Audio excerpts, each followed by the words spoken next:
أعوذ بالله السميع العليم من الشيطان الرجيم اللعين. بسم الله الرحمن الرحيم. اللهم صل على محمد ومحمد. يا أخواني وأخواتي، السلام عليكم ورحمة الله وبركاته. Dear brothers and sisters, may the peace of Allah be upon you. So for those who knows, I had a break from my online activities due to things linked to the crisis in Middle East.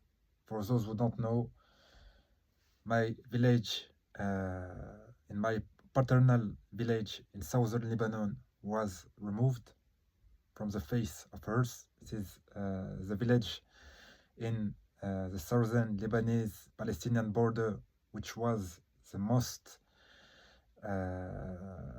touched, if I can use this term, in the war between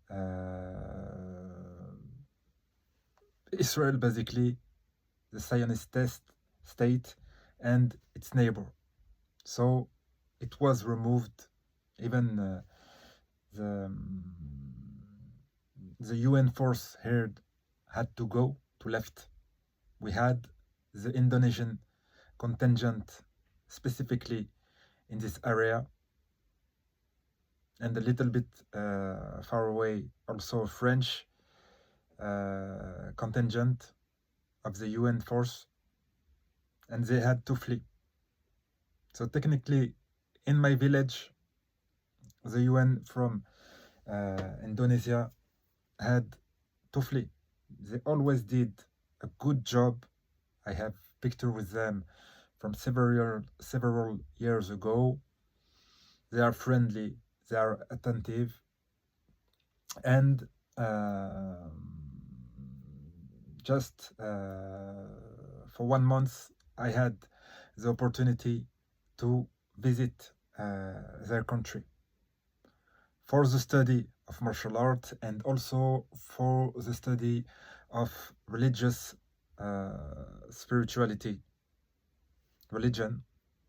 That's why I took some religious books with me, because I'm interested in martial arts, of course, but also in Islamic spirituality, like the Tasawwuf, in the Sunni path, and also العرفان المعرفة في التشيع, in the Shiite expression of the Islamic faith.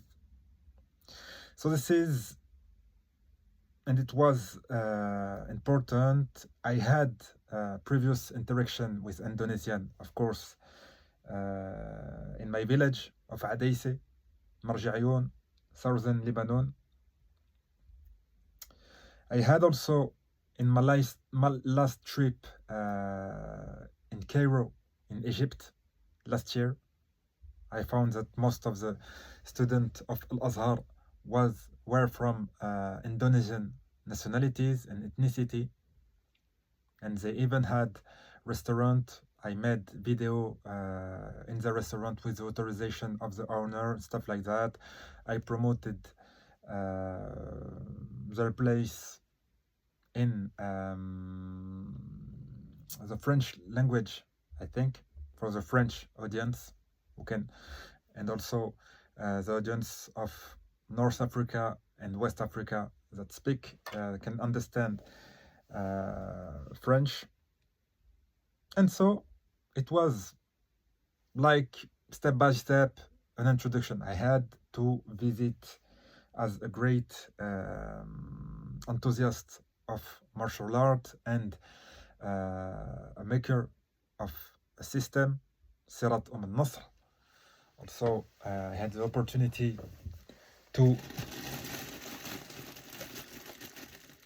finish the embroidered logos of al-Nasr in Arabic with Saif Zulfiqar, and also this round model, you can see Sirat al-Nasr. with an indication of the concept. أصلي معركي أخباري الحمد لله لوحي ناطقي صانعي راجعي, and the seventh characteristic of this particular martial art, which is a martial art linked to linguistic, linked to understanding of spirituality, spiritual path, and of course, which is an expression of al-futuwa. So, in the preparation of the self for the return of Imam al-Mahdi al-Muntazar, عجل الله فرجه الشريف ونحن معه إن شاء الله. So I founded this concept 10 years ago, 2015. So I already had this logo, which I made by hand at the time, and I was still able to develop it until now. So it's a long process, but it's really interesting. Very interesting because my study of martial arts take long. Study of the riwayat, of the hadith, of the Islamic content take also long. But when you have a project like this, if you're honest, if you're trustful, it will grow, and on daily basis you will find some comfort in your fighting, in the development, in the mastery of new skills, understanding, adaptation, and all that stuff. There is, of course, numerous kind of martial arts, but the way they are practiced today is subject of debate and controversies. You got the only sportive approach, which it's devoid of spirituality, which is full of materiality. And if you understand the real aim of al-futuwa and how it can interact with physical discipline, you know that there is a certain orientation. You have to develop a sense of chivalry, like the knights in the Western civilization, or the samurai in the feudal Japan, and that stuff. And with the amount of discoveries I make, I have substantial proofs that all is linked. And even my trip in Indonesia opened to me a vast area of comprehension, understanding. I was able to link the point to certain roots, which is amazing at my age. For those who know me from sometimes they know that I'm able to find certain clues, certain evidence, and this is also part of my methodology. I'm Shi'i Akhbari, so I'm closer in my methodology to the Zahiri path. And for those who don't know, my father's side are Shiite, Imamites, and my mother's side are both are from descendant of Imam al-Hasan al-Mushtaba عليه السلام سبت رسول الله صلى عليه وآله. And from my mother's side they are Idrisid. For those who don't know, my mother's family from my mother's side is from Algeria, and so they are Idrisid, well-known family in Algeria, which was before between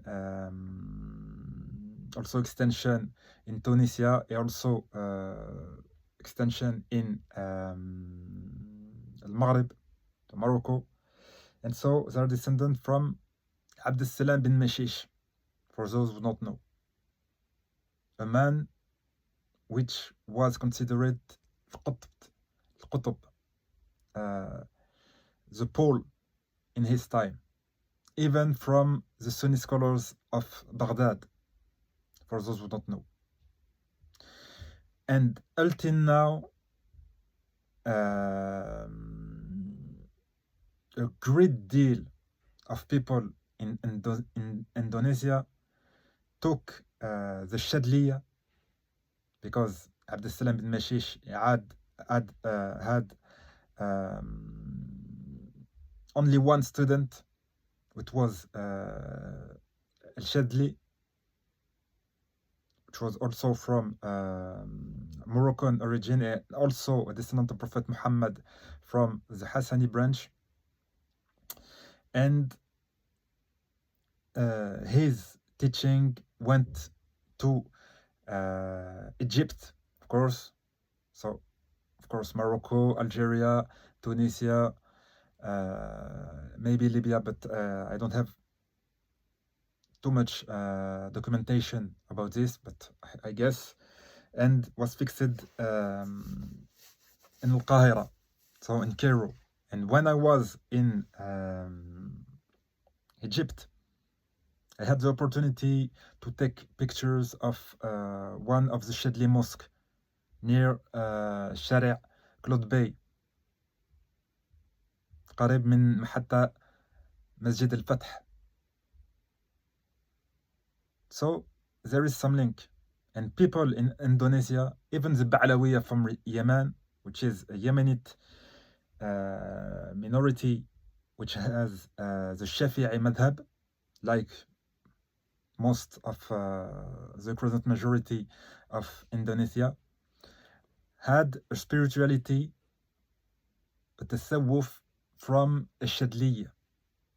So there is some links between my genetic and some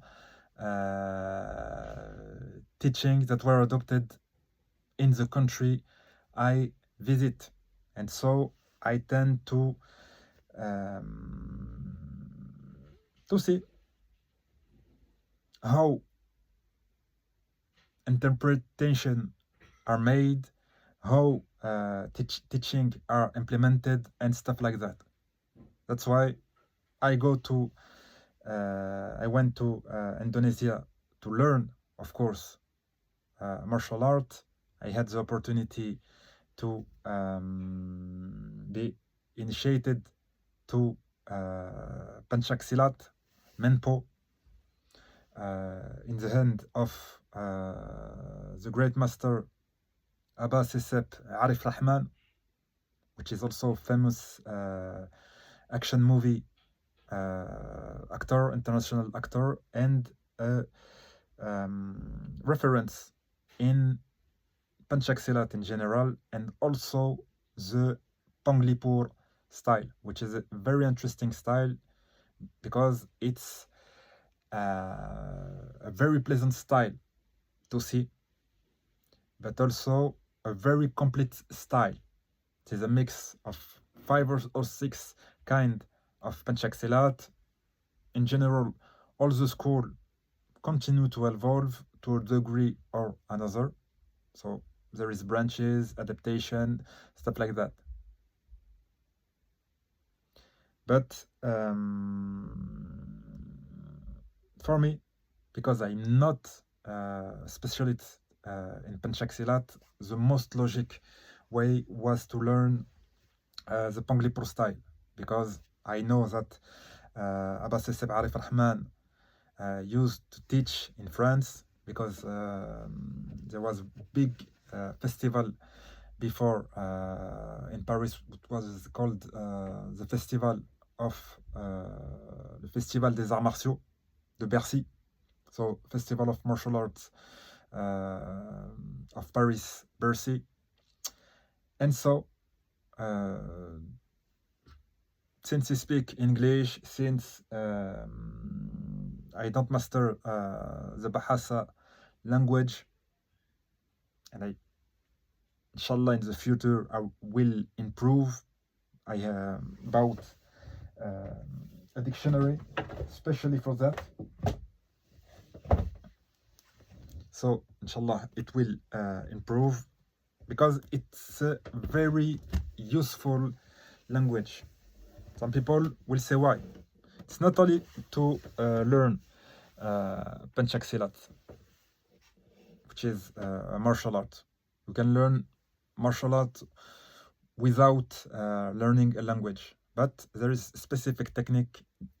You have to know the lexical intent of the name of the techniques and stuff like that. It's very useful, and this is what I do for every martial arts I study, and I studied a lot of them since a young age. Regarding Indonesian, what is important? It is important because, first of all, I think it's a language that is easy to grasp. A long time ago, I studied, had the opportunity to study the Siamese language, so the Thai language, which is very difficult. The system of writing is interesting. It's interesting, but there is some modalities in the use of the structure of the language. When you are from Arabic, when you are came from French language, Arabic, so Semitic language, French, like French or Iranian, Indo-European language, or Japanese, you use syllabic system. So this is a multi-syllabic system of speaking. So you don't really care of the intonation. But in a language like Thai or Chinese, you are in the area in terms of structural wording, monosyllabic, a tendency to monosyllabic words with tonal inferences. So maybe for one syllable, you have 5 different ways to pronounce it, and each way to pronouncing, so ascending, descending, ascending, descending, descending, ascending, you have 5 different ways to pronounce the same syllabus, and the word change. So unless you make it your principal goal, it will be very difficult to you to being understood by people with the monosyllabic words. And at the end of the day, it's not worth it. Apart if you want to live here or stuff like that, make maybe an income here, develop an activity, commercial, I don't know, but it's not interesting, in my view, for my utility, and I explained why. Regarding the Indonesian, I was surprised. There is, of course, everybody should know, there is a lot of Arabic words. There is a lot of Arabic words, thanks to maybe the Yemenite immigration. which came which are here since the 19th century, I think, and maybe before, because there is record even from the founder of Panchaksilat, of the style of Simond, like Aba Qahir. There is mention that this man was an Arabic man. It's not accepted by all, but there is several versions, and in some versions, you're considered as regarded as an Arabic guy. And so this book, for example, speak about that, of the history of the different filiation and version of the origin of the founder of Silat Simond, which is a location, a locality, a village from which the biggest style and the most ancient style of Javanese version of Silat is born. It's very interesting. Inshallah, in the future, this book is called Al-Iman wal-Quwwa. So, the belief and the force, la foi et la force. It's a very serious book from a collection called Les Indes Savantes. Donc,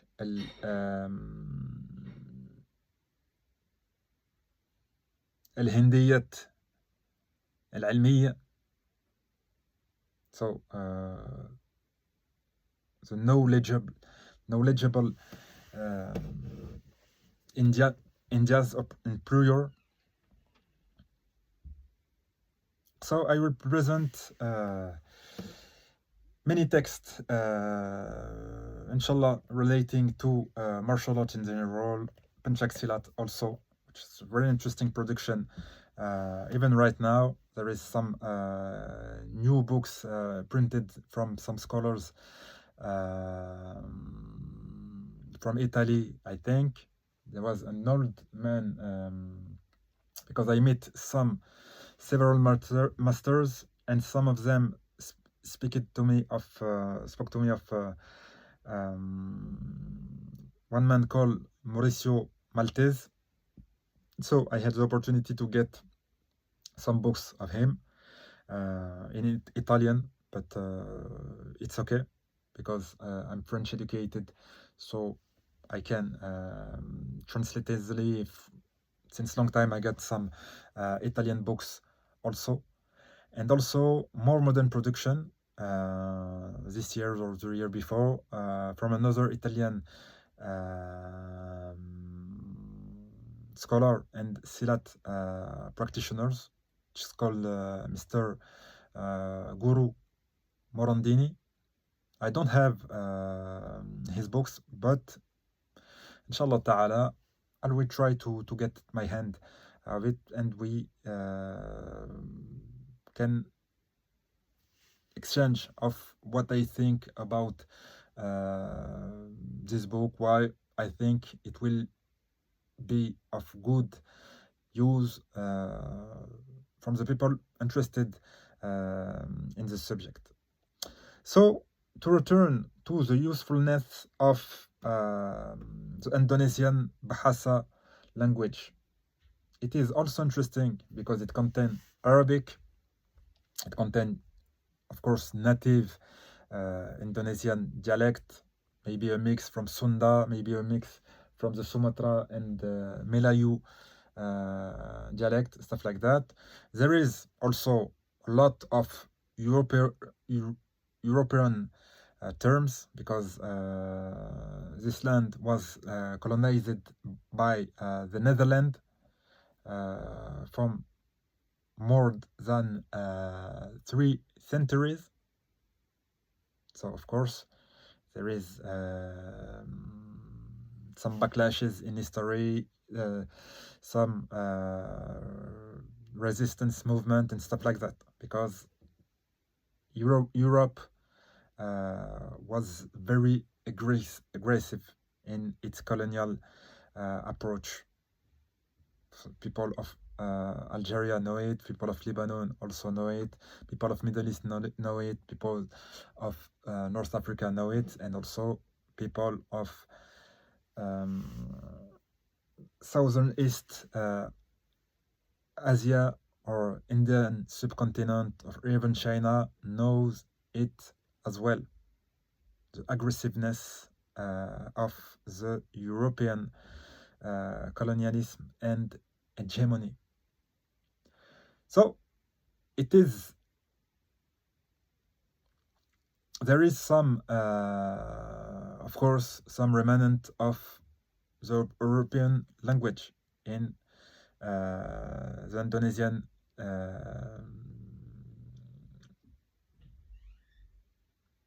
lingua franca, the Indonesian national language, which is the Bahasa dialect. And there is also, and this is a thing that I discovered when I was there, a huge link with the ancient Sanskrit, so the religious scriptural language of India.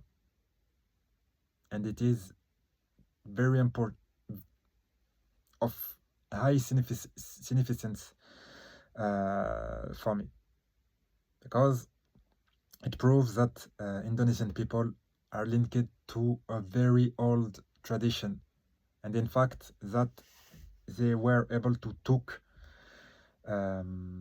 strategies of different complementary, if I can say so, civilization,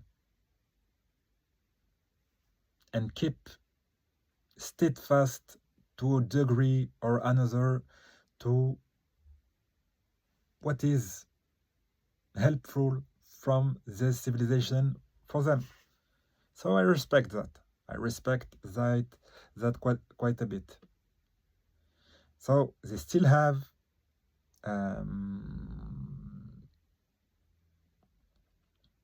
some references to Garuda, stuff like that, which is can be linked to the Persian Simurg, so the equivalent of the Arabic phoenix.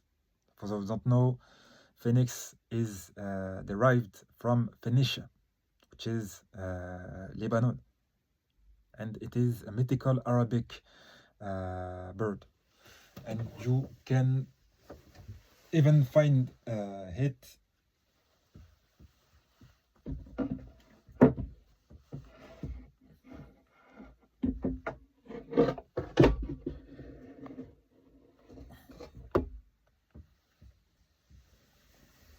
on weaponry, on Islamic weaponry, or at least on Persian weaponry. So this is a sword, old style, which is a real sword, not it's called in the revival sword, because many blades from the time, maybe from the Sassanid before Islam, and Islam also, were straight before. After there was the generalization of the Shamshir design, and the safe become like the shape of a tiger claw, Shamshir. And so here you can see there is a phoenix, which is the equivalent of the Indonesian Garuda, fighting a monster here. So phoenix here, don't know if I can show you, fighting an hideous monster. So this is the fight between the good and the evil. There is also a script with some ancient letter, maybe from before Islam. I tried to, maybe I will need some help, try to decode what it was written It's maybe some mid Pahlawi. And even the word Pahlawi or Pahlawi is used in Indonesia for the fighters, for the pendekar. So there is some link between Futua from Middle East and also Futua for the Arabic notion of chivalry, and the Javan Mard for the Persian notion of chivalry, and also the pendekar of Indonesia.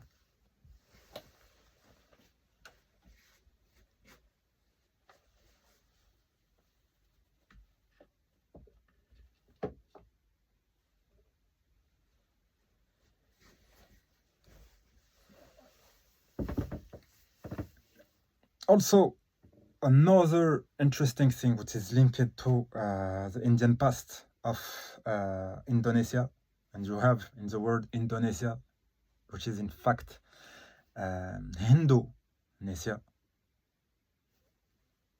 It's a romanization of a term linked to India because it was a part of the Indian Empire of the time, long before, maybe even after Islam, because Islam is relatively new in Indonesia. It's like maybe generalization 5 centuries or 6 centuries ago. Correct me if I'm wrong. There is also an important tool that I discovered in Indonesia. It is the tresola, tekpi in some Malay dialect, and also tresola. Tresola is like a trident-shaped weapon. It's called sai in Japanese, kobudo. Kobudo is a martial art from Okinawa. Okinawa is also the place of birth of karate. Even some great practitioners of karate acknowledged that karate was in fact influenced. It was in Okinawa Island because it is not from Japan at first. Okinawa is a very isolated island in terms of cultural development. And so they were able to trust with maybe the videos or work of Mr. Enkamp, which has a huge channel on YouTube. You can find some great bucket theories on the origin of karate from the Philippines. And of course, this weapon, which is the basic of all, in fact, all katas in karate. Karate mean empty hand, but in fact, karate was a part of kobudo, and kobudo was an armed system. That's why, in fact, all the techniques that you found in karate were developed to be in use with a tresola. So the position of the hand, the moving, stuff like that, in the position of the palm and stuff like that, these don't lie. They were designed to be practiced with weapons of that kind. And this weapon have nothing to do with Shinto culture. It is the symbol of Vishnu, of an Indian deity, and it's called in Indonesia tresola, and it's called in India Trishula. It is a Vedic weapon, which is in fact exists also in the Persian tradition. I don't know if I can move, but you're gonna see I've got a version.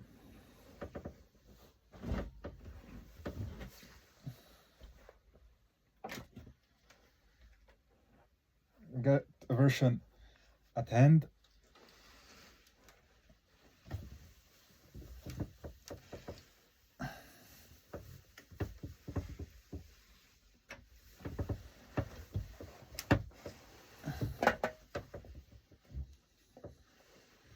So I don't know if you can see, but here we got a Persian version of Trisula, which is in fact here, which is in fact the head of a spear. In fact, Trisula is no more than a spearhead.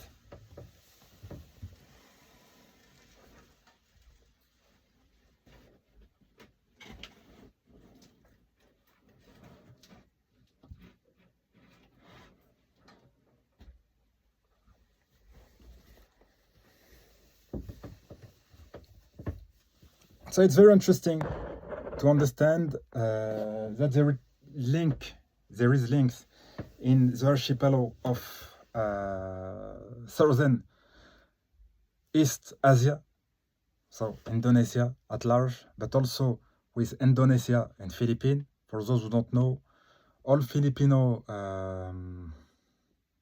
even Christian, owes their martial art tradition to the Moro Muslim, which are in fact people originally from Indonesia. So it's they have distinctive weapon. The kris is also from Indonesia. The Moro kris, of course, which is a bigger. I have one exemplary, but not here. A bigger version, and also the karambit, which is a tiger claw shaped knife. And even in the term of certain techniques and weapon, this is the origin is from Indonesia, with influence of India also, but also influence of Islam.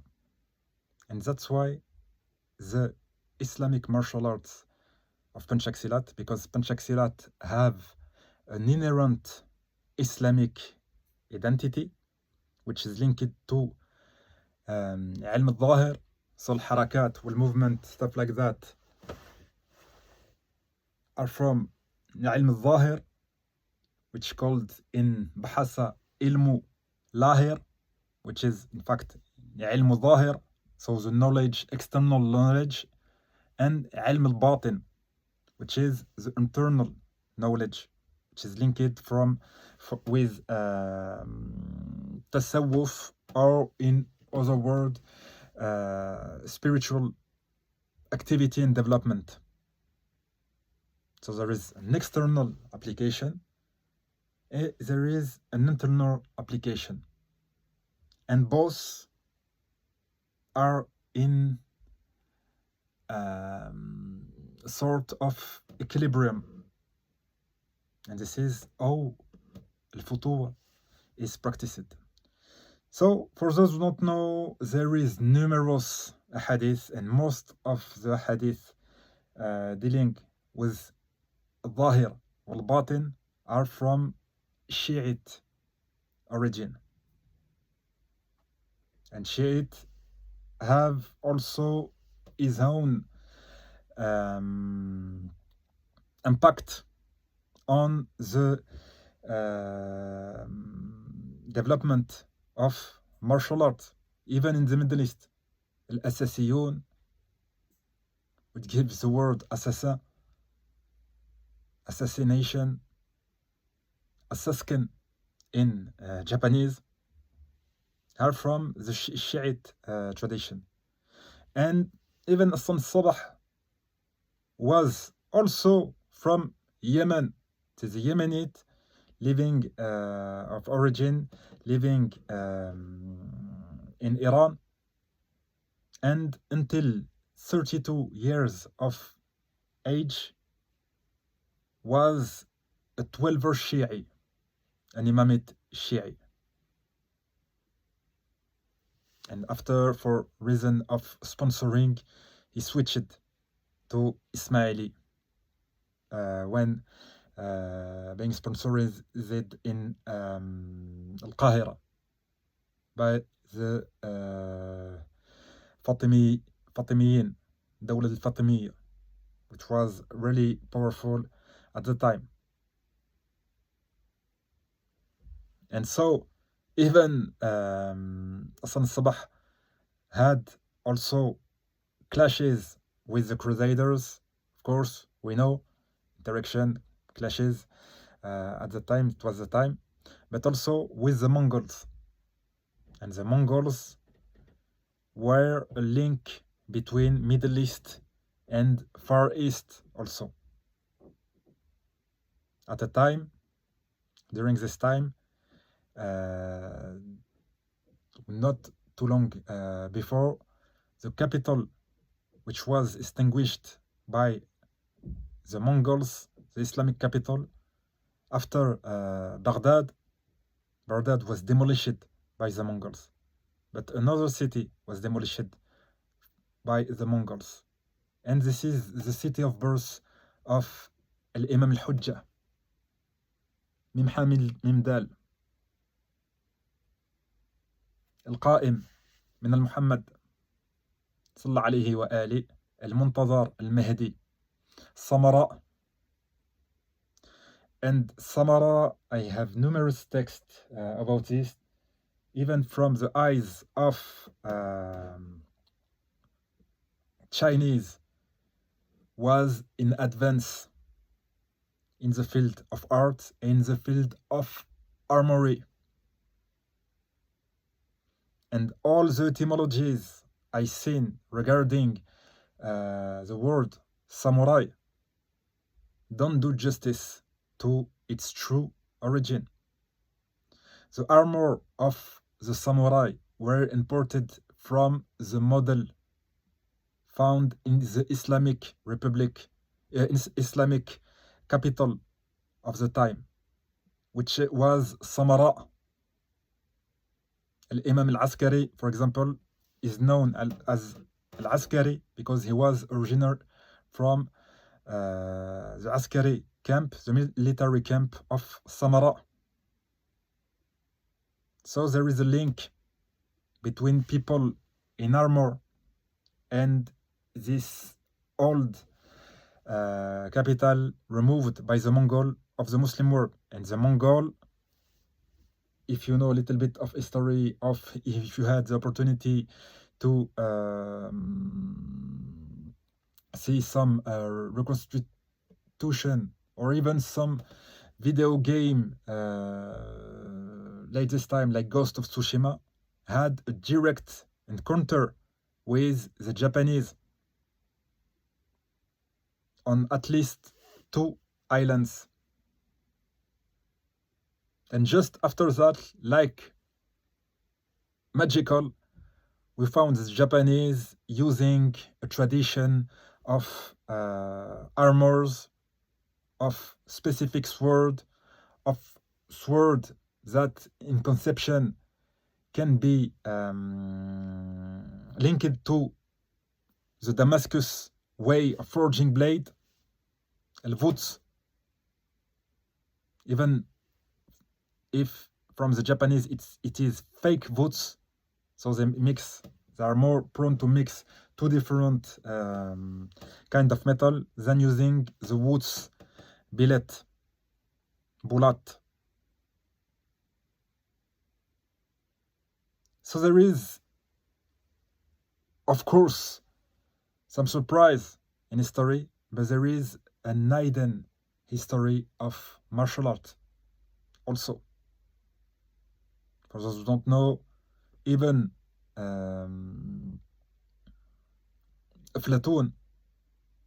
Platon was a wrestler. It didn't was philosophical only. His chest was large, and he was known for his wrestling skills. And we have numerous hadith regarding him as Rais al-Hukama, for example, from the mouth of our sixth Imam, Ja'far al-Sadiq, which had a huge role in development of sciences,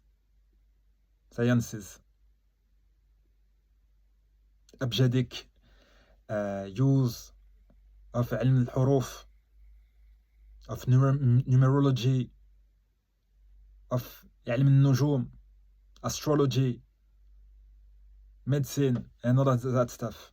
Like all the Imam, but some Imam had to make this trait more evident to the masses. And so in the Shia Ithna Ashariya, we have more hadith from Imam Ja'far al-Sadiq, and also alayhi salam, and also hadith from Muhammad al-Baqir, his father, Baqir al-Ulum, the one who split the knowledge like a fruit, like a rumman, like a pomegranate, so the people can quench their thirst.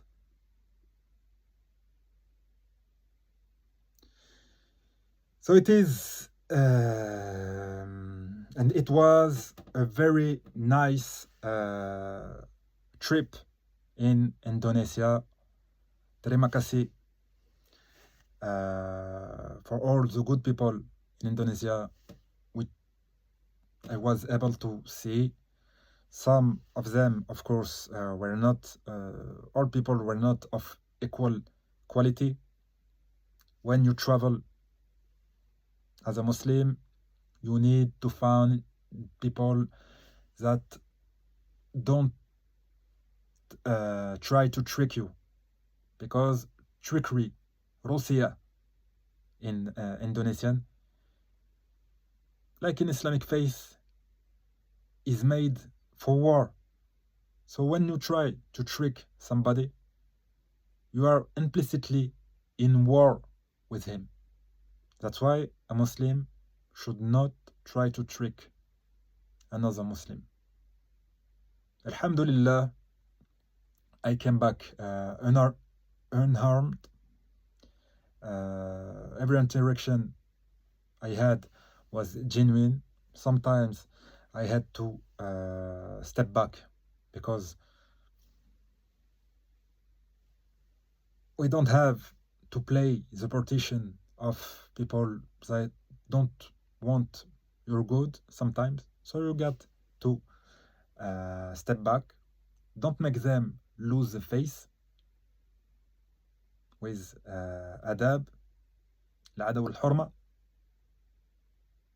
which is word ada والحرمة, which is used by Indonesian people to explain the way they interact with each other. With the preferred way is the Islamic way, the modest way, the humble way. And for us, people which had al-Imam min Ahl al-Bayt, it is very important. We have the notion of wilaya, al-walaya, al-walaya. Al-walaya, given in English the word loyalty. It's like putting the Prophet and his family in front of us and our family and our need. And it is the true way and the true loyalty. And even before Islam, al-walaya was used as a tribal way to bond between two tribes, with one being a client of the Arabic tribe, dominant Arabic tribe. So we should not. We are abid by the Sunnah, Kitabullah, wa Sunnatun Nabi, wa hafidhin Sunnatun Nabi, أهله الطيبين الطاهرين المنتجبين, the chosen from his family. And so everything should be at his place, and we don't take shortcuts to make a little bit more or stuff like that. We respect each other. A word is a word, and so we deal with one another in a respectful way, and in accordance with our great belief, a great religion, even if you are from another madhab, another school of thoughts, maybe Shafi'i. We have a way to deal, to each the characteristic, the detail of his belief. But in general, we should do good.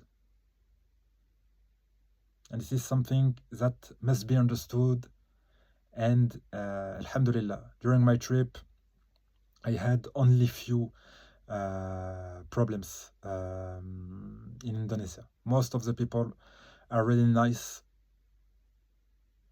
Some obviously like education, but they are a minority. Frankly, this is not to I've seen many worse, even in the Arabic world. So I was pleasantly surprised by the quality of the Muslim of Indonesia, and so I thank them one more time. Terima kasih. وحياكم الله العلي العظيم. سلامكم الله إن شاء الله. And exchanging genuine feelings with them, and had the opportunity to learn a version of their understanding of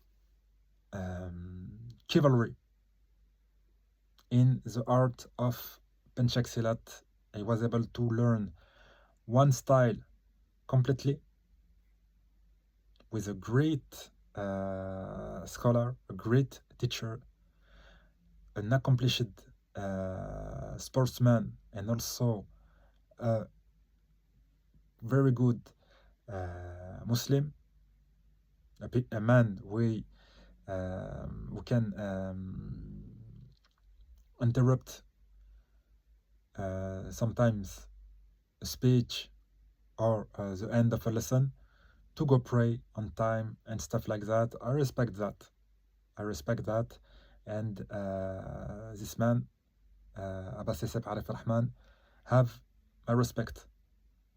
And I thank him also for the opportunity he gave me to learn Silat Ponglipur. This is the best style for me for introduction in the area of Penchaksilat. Penchaksilat is not a simple art, martial art. There is a lot of subtleties, there is a lot of style, maybe 150 different style only in the area of Indonesia, Brunei, and Malaysia. So this is huge. And normally the styles are family oriented.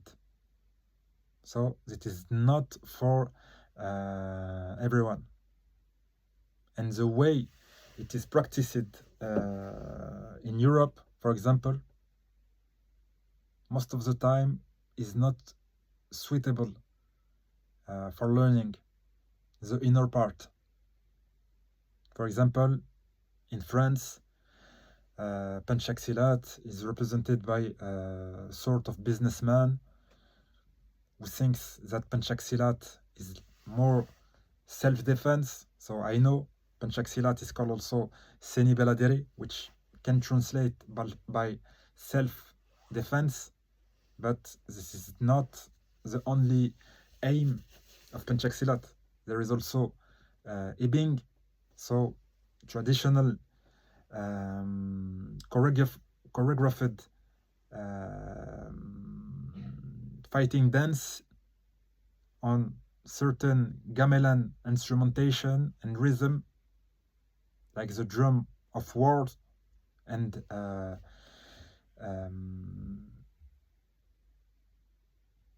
which is very sophisticated in the execution. And there is also an inner dimension, which is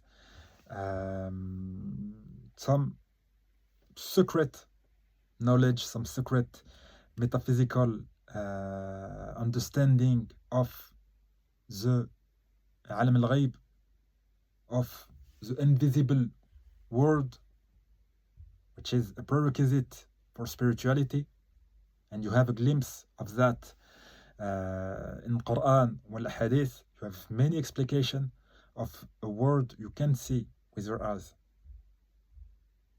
And the علم الباطن in Penchaksilat and all the spiritual and esoteric science emphasizes this understanding. It's like inkishaf. It's like the veil being removed in your understanding. Of course, you cannot know everything that is hidden, stuff like that, but a minimal understanding of the entities created by Allah subhanahu wa ta'ala in this creation, the way they should they exist, the way they should avoid interaction and stuff like that is also important at minimal. Even if you're not interested in learning this specific field, you have to have an idea of how things are and came and from, even for your life. It helps you. That's why the style I developed emphasizes the representation of archetypal figures, like stage, like element, العناصر المركبة, things that are present, composite elements, things that are present in the riwayat, in the hadith of Ahl al-Bayt.